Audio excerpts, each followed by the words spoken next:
Paul kiddingly calls himself the orchestra's concussionist. He and his assistant Wes are responsible for the cannon fire for the 1812 Overture, a job he's held at Blossom since 1974.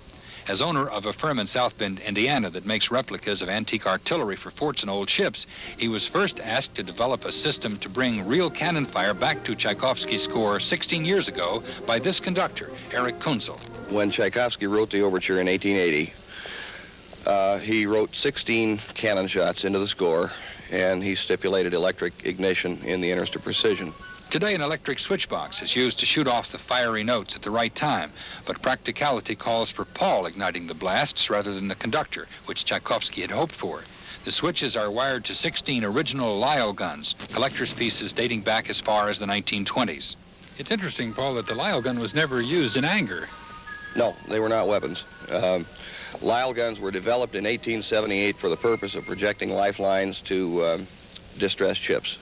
These guns, along with Paul, will accompany orchestras in 15 cities this summer. Is it still challenging to you? Yeah, it's like being able to help get a grand old engine running and then having the privilege of driving it for a couple of minutes. It's nice. I like it. Setup takes 3 hours. After lugging the 3,000 pounds of iron to a safe site, sound checks are made with varying black powder charges to ensure that people on the lawn will hear the boom, but that the blast won't pierce any eardrums of pavilion patrons. Once tuned, the instruments are given safety checks, and finally they're loaded. Then come the butterflies, waiting 12 minutes into the overture for his cues, which he knows by heart.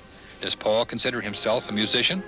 I wouldn't be so presumptuous as to call myself a musician, but yeah, there's certainly the same tension that I think any performer feels, and the same satisfaction when it goes right.